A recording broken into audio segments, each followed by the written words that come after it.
I think Polyphia, from an instrumental perspective, have like unbelievable quality filters on their instrumentation. Meaning like they know what's good, they know what works and what doesn't, or at least they have an internal sense of what works and what doesn't. And it's pretty good because the shit they make is really, really good, right?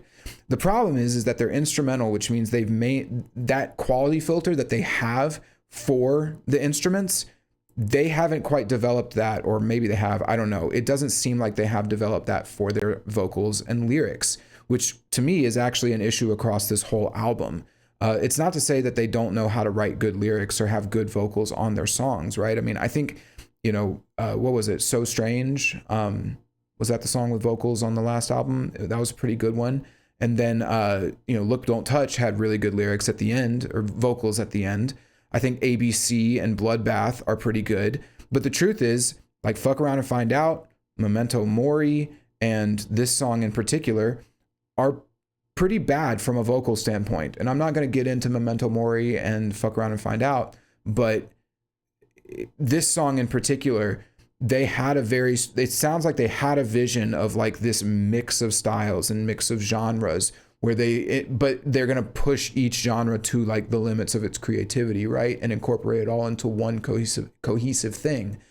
And so then they had the first half written and they said, yeah, we're going to bring a rapper on for the second half, which is going to be totally unexpected, totally crazy. But then we're just going to really it's going to be this awesome epic climax.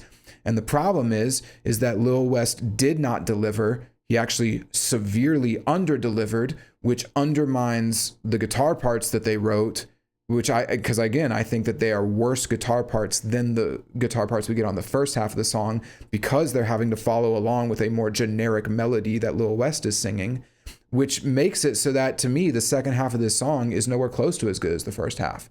And on top of that, because of the lyrics that he has, he's actually sort of, I would even just say destroyed the theme.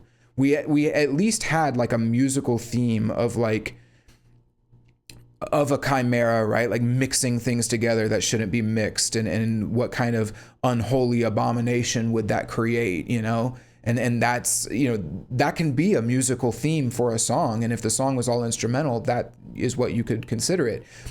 And he could have talked about that, by the way. He could talk about like what happens when things that aren't supposed to go together mix. He could have even made it a fucking love song if he wanted to. But instead he talked about just the most generic, bland rap crap that you can hear.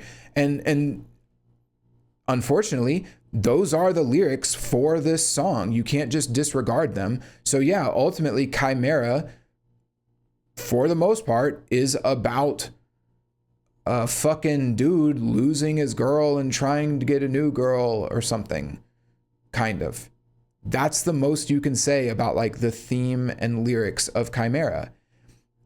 And so with all of this said, like, and I think, again, you got similar things on Memento Mori and Fuck Around and Find Out. And then also, I know that there was a song that they had to delete from the album last minute because of like controversy. So because of all this, right, because Polyphia, I think, have extraordinarily high standards of quality for the music that they make, and bringing in all of these singers was probably a disaster because they all have different metrics of quality. They all have different ideas of what's good or bad, what works and what doesn't, or even just different comprehensions of theme and song cohesion, or no cohesion or whatever, right?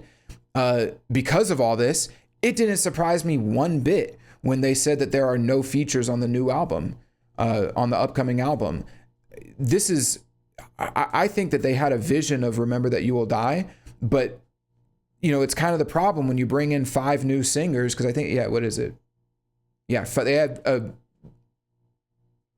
I think they originally had 6 singers, because I think All Falls Apart was supposed to have a singer on it, but then it got changed.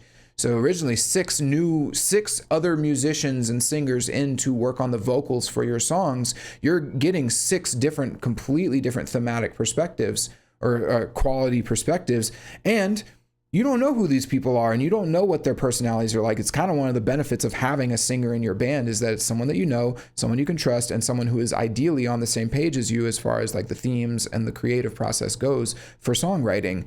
So yeah, it doesn't surprise me one fucking bit that they dealt with this shit for this album and said, yeah, we're not doing that again, and the new album has no features on it.